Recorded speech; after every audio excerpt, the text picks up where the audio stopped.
Hello class, good morning. So today's topic is methods of calculating national income. This is our chapter 4.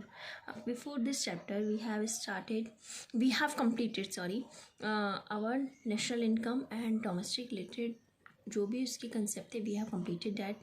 Now we are starting methods of calculating national income. This chapter is based on estimation of national income. How will you calculate national income? What are the methods of calculating national income? In this chapter we will do this. Okay, so before starting topic, I just remind you what is national income. Actually, national income, it is the sum total of factor incomes earned by normal residents of a country. Okay, so this is the national income. Now in this chapter we will study about methods of calculating national income. That what are the methods of calculating national income? There are 3 methods, so we will study one by one about that method. Okay, so methods of calculating national income. Actually, for calculating national income there are 3 methods. Okay, so there are 3 methods, that is value added method, income method and expenditure method. These 3 methods are used for calculating national income. So first we will talk about value added method. What is value added method? This is our first topic, that is value added method. This is the first method for calculating national income. Okay, so value added method is also known as product method. Its another name is product method. Okay, so value added method, actually it measures national income in terms of value addition by each producing enterprise in the economy during an accounting year. This is also known as industrial origin method and net output method. Okay, so value added का मतलब क्या होता है कि value of output कितनी है minus उसमें से मैंने कितना इंटरमीडिएट कंजप्शन मेरा हुआ है, कि मैंने कितने रुपीस खर्च करे हैं और कितना मेरा उसमें इंटरमीडिएट कंजप्शन में मैंने यूज़ किया है. Okay, so see if I am saying that value added, I am saying value added का फॉर्मूला मैंने आपको बताया क्या होता है. Value of output minus intermediate consumption.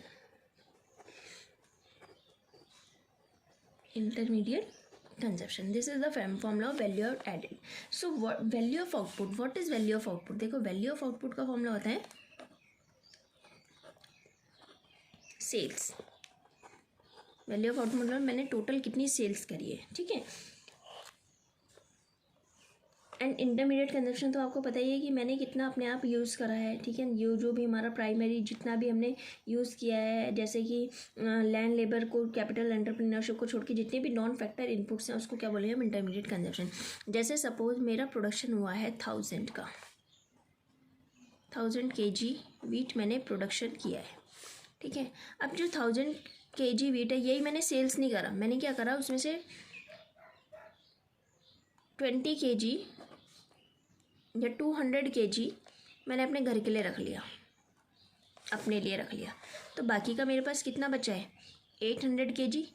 ये मैं मार्केट में बेच रही हूँ तो ये मेरी क्या हो गई, सेल्स हो गई, और ये मेरा क्या हो गया, इंटरमीडिएट कंजप्शन हो गया. ठीक है ना, तो ये हमारा वैल्यू ऑफ आउटपुट होता है. एक्चुअली जो वैल्यू ऑफ आउटपुट होता है, वैल्यू ऑफ आउटपुट का जो मेन फॉर्मूला होता है वो क्या होता है, sales plus change in stock. के मेरे पास कितना चेंज इन स्टॉक पड़ा है. देखो चेंज इन स्टॉक क्या होता है, जैसे इसका फॉर्मूला होता है चेंज इन स्टॉक का closing stock minus opening stock, closing stock minus opening stock. ठीक है, this is the formula of change in stock. क्योंकि आपको पता है कि हमारे पास कुछ ऑलरेडी पहले का पड़ा होता है, क्लोजिंग है और कुछ ओपनिंग है. क्लोजिंग मतलब जब देखो जब पूरा एंड का ईयर है, मैंने सपोज क्या है, मैंने 1000 kg वीट था मेरा प्रोडक्शन हुआ, इसमें से मैंने आपको बोला 200 kg मैंने इंटरमीडिएट के लिए रखा, तो बाकी का कितना बचा मेरे पास 800 kg. ठीक है, अब 800 kg मेरी पूरी सेल्स नहीं हुई, सपोज मैं कह रही हूँ इसमें से 700 kg तो बिक गया, लेकिन बाकी का 100 kg अभी भी लेफ्ट है जो अभी तक बिका नहीं है. तो अगले साल के लिए ये क्या हो जाएगा मेरा क्लोजिंग स्टॉक. भाई एंड में जो बचा है ये क्या हो मेरा क्लोजिंग स्टॉक.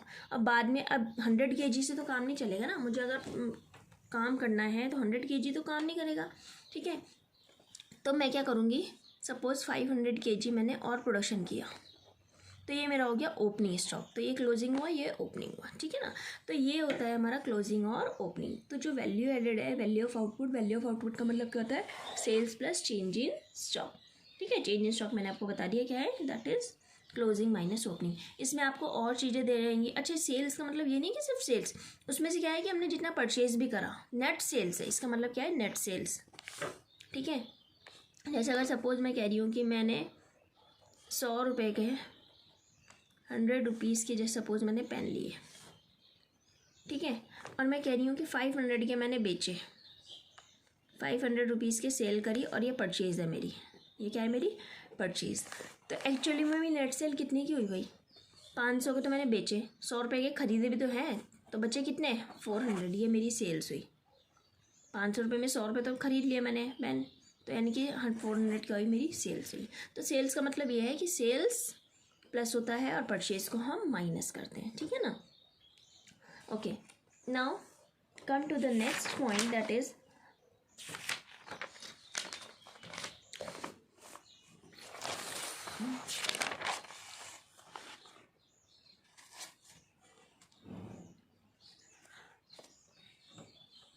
देखो, these concept I already told you that from GDP MP से अगर हमें एनएनपी-एफसी निकालना है, GDP MP that is domestic income, अगर मुझे डोमेस्टिक इनकम को चेंज करना है नेशनल इनकम में, तो मैं क्या करूँगी।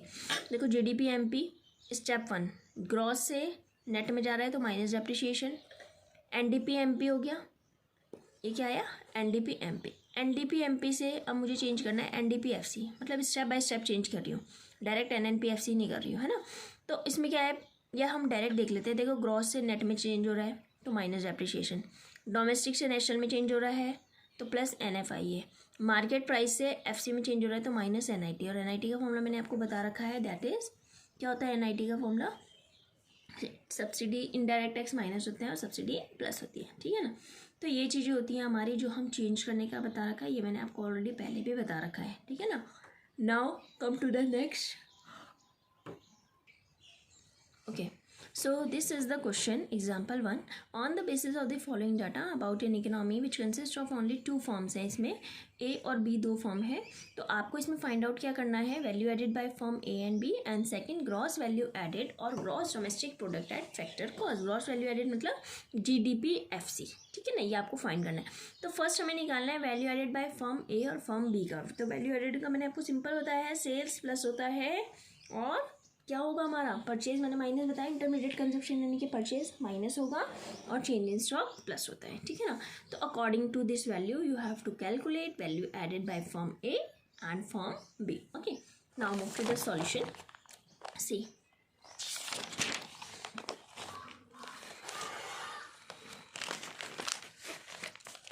देखो ये मेरे पास क्वेश्चन है,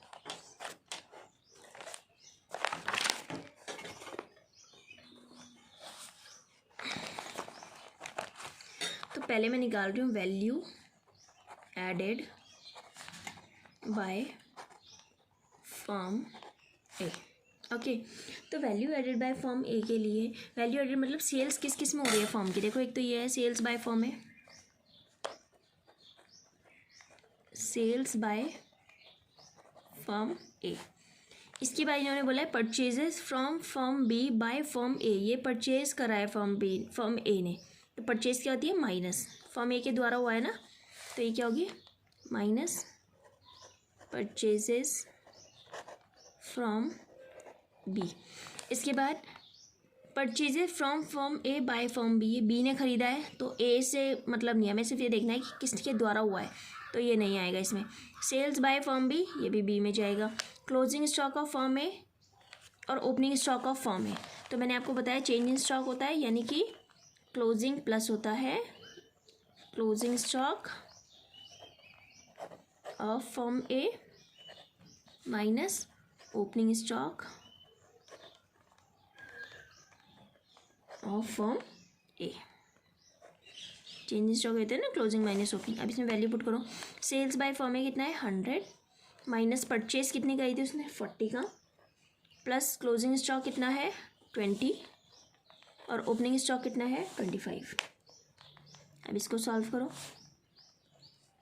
100 माइनस 40 60, 60 प्लस 20 80, 80 माइनस 25 55 लाख। ये मेरा आ गया वैल्यू एडेड बाय फॉर्म ए। देखो रुपीज़ इन लाख है इसलिए यहाँ पे लिखा है रुपीज़ लाख में, ठीक है ना। अब मुझे निकालना है value added by firm B. Value added by firm B, तो इसमें देखो जो जो बी ने खर्चा खरीदे यानी कि सेल किया है या परचेज़ किया है वो इसमें आएगा। तो ये तो है नहीं इसका सेल्स, ये भी नहीं है। परचेज फ्रॉम बाय फॉर्म भी ये है यानी कि परचेज माइनस होता है। तो क्या है, परचेज माइनस होता है,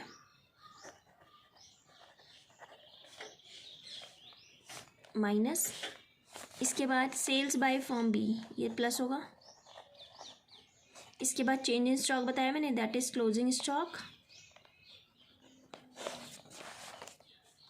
माइनस ओपनिंग स्टॉक। अब जरा वैल्यू रख लो। देखो purchase from firm A, purchase कितना किया था उसने फॉर्म ए से, परचेज फ्रॉम फॉर्म ए 60 का है, कितने का है 60, दैट इज माइनस का 60 प्लस सेल्स कितनी करी है उसने, सेल्स बाय फॉर्म भी है 200, ठीक है। इसके बाद जो मेरा नेक्स्ट है वो है मेरा क्लोजिंग स्टॉक कितना है फॉर्म बी का 35 और ओपनिंग स्टॉक है 45। अब इसको सॉल्व करो जरा, वैल्यूज़ को सॉल्व करो, दैट इज़ ये दोनों प्लस के हैं तो ये हो जाएगा 235 माइनस ये कितना हो जाएगा 105, ठीक है। तो ये हो गया 0, 3 में से 0 गए 3, 2 में से 1 गए 1, तो रुपीज़ 130 लाख। तो वैल्यू एडेड बाय फॉर्म भी कितना आया है मेरा 130 लाख, ठीक है। इसके बाद आपको निकालना है GDP-FC, ये तो हुआ फर्स्ट पार्ट का। सेकंड पार्ट इन्होंने पूछे GDP-FC। देखो gross domestic product at factor cost, इसमें आपको एक तो हमारी क्या होगी ग्रॉस डोमेस्टिक, इसमें क्या होगी कि दोनों ने कितनी सेल करी थी, यानी कि value added by firm A और फॉर्म बी, ठीक है ना। Value added by firm A and B. और इसमें और हमें क्वेश्चन में क्या था, देखो ये हमने क्लोजिंग ओपनिंग सब कुछ कर लिया, बचा क्या एक इनडायरेक्ट टैक्स। तो इनडायरेक्ट टैक्स क्या करते हैं, फैक्टर कॉस्ट में इनडायरेक्ट टैक्स नहीं होते, हमारे MP में होते हैं ना, लेकिन हमें फैक्टर कॉस्ट में जाना है, यानी कि इनडायरेक्ट टैक्स को क्या करेंगे हम माइनस, क्योंकि उन्होंने टैक्स पे किया ना ये, तो ये क्या होगा हमारा माइनस, ठीक है।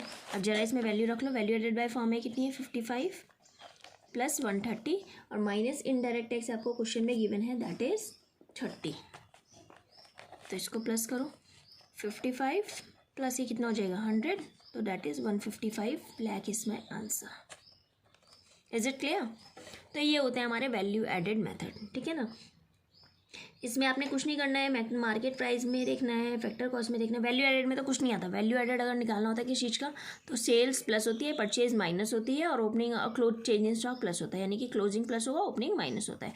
लेकिन जब फैक्टर कॉस्ट वगैरह देखते हैं तो जो हमने वैल्यू एडेड निकालनी होती है वो हम लेके चलते हैं और माइनस उसमें से इनडायरेक्ट टैक्स, ठीक है।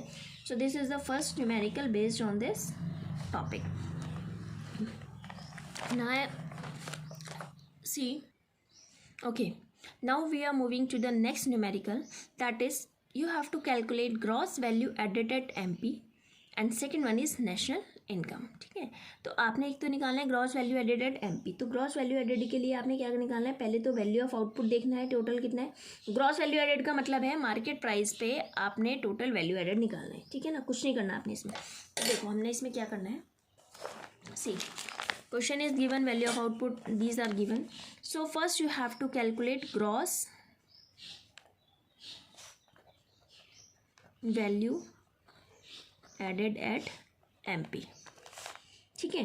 तो यानी कि जो वैल्यू है डिफरेंट सेक्टर्स की उसको प्लस करोगे, वैल्यू ऑफ डिफरेंट सेक्टर्स, ये क्या है डिफरेंट सेक्टर्स के आउटपुट आएंगे, ठीक है। क्वेश्चन में ऑलरेडी दे रखा, माइनस उन्होंने बोला इंटरमीडिएट परचेज है, ये वैल्यू ऑफ इंटरमीडिएट परचेज तीनों सेक्टर्स का आएगा इसमें, ठीक है। बाकी और कुछ दे नहीं रखा है इसमें, ये तो इनडायरेक्ट टैक्स ये सब हमारा नेशनल इनकम का रोल है। कंजप्शन ऑफ फिक्स कैपिटल का मतलब होता है डेप्रिशिएशन, ये फैक्टर इनकम ये सब हमारा नेशनल इनकम में आता है, तो हमने सिर्फ आपने इतना करना है।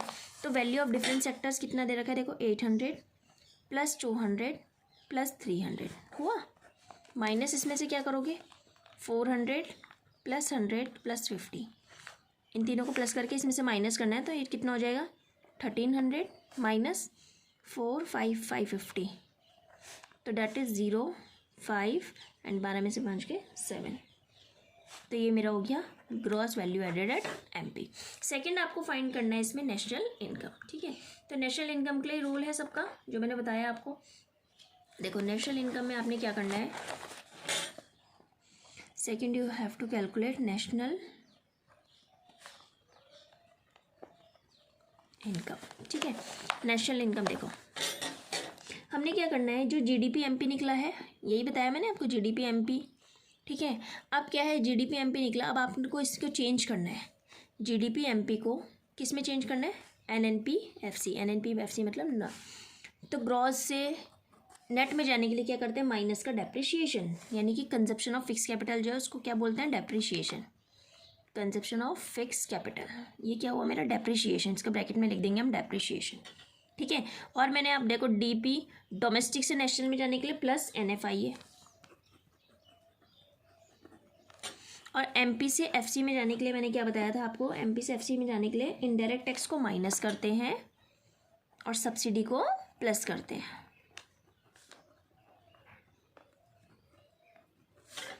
ठीक है। तो जीडीपी एमपी देखो मेरा कितना है 750 minus consumption of fix capital कितना है देखो क्वेश्चन में 80 प्लस एनएफआईए कितना है मेरा, देखो एनएफआईए कैसे निकलेगा, फैक्टर इनकम रिसीव हो रही है और ये फैक्टर इनकम पेड है, तो मैंने बताया था रिसीव वाली प्लस होती है और ये माइनस होगी, तो यानी कि +10 और -20, ये मैंने आपको ऑलरेडी पहले बता रखा है ना। इसके बाद है मेरा next indirect tax, indirect tax is given 50 minus होगा और प्लस सब्सिडी कितनी होगी 20 प्लस होगी। अब इसको सॉल्व करेंगे, दैट इज़ पहले प्लस वाले प्लस कर लो, 720 20 750 60 70 80, तो कितना हुआ ये 780 माइनस -80 -20 माइनस का 100 और -150, तो ये कितना बचा 0, 8 में से 5 गए 3 एंड 7 में से 1 गए 6, 630 लाख इज़ माई आंसर। समझ में आया, ये होता है net factor income from abroad, समझ में आया ना कि जो रिसीव हुई है और माइनस पेड हुई है, मैंने आपको पहले भी बताया था टॉपिक, ठीक है। तो ये हमारा टॉपिक है जो हमने वैल्यू एडेड मेथड किया है for calculating national income. After this in our next lecture we will start income method, ठीक है ना। इनकम मेथड करेंगे, अभी जो आप करोगे वैल्यू एडेड की दोनों न्यूमेरिकल्स करोगे, जो नोट्स में आपको as a PDF homework upload किए है वो आपको अपनी कॉपी में करना है, दोनों न्यूमेरिकल्स करने हैं, प्लस जो मैं होमवर्क दूंगी you have to do also that homework, ठीक है ना। इसके बाद हम लोग अपना नेक्स्ट लेक्चर स्टार्ट करेंगे, that is on Friday, we will do income method, okay. So income method के न्यूमेरिकल्स करेंगे। देखो इसमें हम पूरे तीनों मेथड के अगर मैं आपको एक साथ कराऊंगी तो वो सब आपके उसमें माइंड में मिक्स हो जाएगा, ठीक है ना, तो आपको समझ में नहीं आएगा, तो इसलिए 1 बाय 1 हम एक एक मेथड करके करेंगे। जो ये न्यूमेरिकल 2 मैंने करे हैं इसको आप पहले समझना, उसके बाद अपनी कॉपी में करना, ठीक है। उसके बाद जो न्यूमेरिकल्स मैं दूंगी करने के लिए वो गूगल से सर्च करके नहीं करना, खुद से करना। अगर आपको समझ में नहीं आएगा तो when ever the zoom meeting will conducted you can ask that question from me, ठीक है ना। अगर आपको नहीं समझ में आता है, कोई भी कहीं पे भी डाउट है, तो आप मुझसे जूम मीटिंग में वो सब क्लियर कर सकते हो, ठीक है। इसके बाद हम लोग नेक्स्ट टॉपिक करेंगे इनकम मेथड, उसके बाद हमारा एक और होगा एक्सपेंडिचर मेथड, ठीक है। नेशनल इनकम चैप्टर दिखने का ऐसा लगता है कि बहुत हार्ड चैप्टर है, कैसे होगा क्या होगा, लेकिन बहुत अगर आप स्टेप बाय स्टेप करते हो so it is very very very easy chapter, ठीक है। So first do this, after this we will start income method and then we will start expenditure method, ठीक है।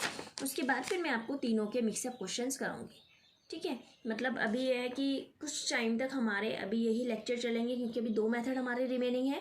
उसके बाद फिर मैंने आपको तीनों के मिक्सअप न्यूमेरिकल्स कराऊंगी। As much as possible we will do most of the questions from national income, ठीक है ना। आपको कहीं पे भी डाउट लगता है, कुछ भी है, इसलिए जो वीकली जूम मीटिंग होती है आप उसमें अपने डाउट्स को क्लियर कर सकते हो। जो भी क्वेश्चन आपको नहीं आ रहा है, कुछ नहीं है, तो आप उसको एक नोटबुक में लिख लो और जब जूम मीटिंग होती है तो अपने सामने लेके बैठा रहा है। और जब जूम मीटिंग होती है तो उसमें ऐसा नहीं है कि आप लोग सिर्फ सुन रहे हो कहीं पे भी हो और बस जूम मीटिंग अटेंड करनी है फॉर गेटिंग और अटेंडेंस। लेकिन उसमें जूम मीटिंग का मेन वो क्या है, मेन हमारा मोटिव होता है कि जो भी स्टूडेंट्स की क्वेरीज हैं, जो भी डाउट्स हैं, हम लोग वो क्लियर कर सकें फेस टू फेस। ठीक है, तो जब भी मैं जूम मीटिंग कंडक्ट कराती हूँ तो आपको पता है कि मैं टॉपिक्स जितने भी मैंने लास्ट पूरे वीक में पढ़ा होता है उसी को सब कुछ मैं रिवाइज़ कराती हूँ। तो जब जूम मीटिंग होती है तो जितने भी हम टॉपिक करे होते हैं तो हम उसको रिवाइज़ करते हैं। तो जो आपने नोट्स लिखे होते हैं, क्योंकि फ्राइडे तक आपकी क्लास होती है और जूम मीटिंग सैटरडे को होती है, तो वो नोट्स अपने लेके बैठे रहा करो साथ में। ठीक है, मुझे, ताकि मैं अगर कोई पूछती हूँ क्वेश्चन तो तुम्हें पता होना चाहिए कि हाँ ये मैंने यहाँ पे क्या रखा है। ऐसा नहीं होना चाहिए कि पता ही नहीं है कहाँ है नोट्स और कहाँ नहीं है। इसलिए जो जूम मीटिंग को किया वो आपके बहुत अच्छे दिन पे है कि 3 दिन क्लास चल रही है, उसके लास्ट में आपकी एक जूम मीटिंग हो रही है, दैट इज़ ऑन सैटरडे। ठीक है, so thank you class. Okay.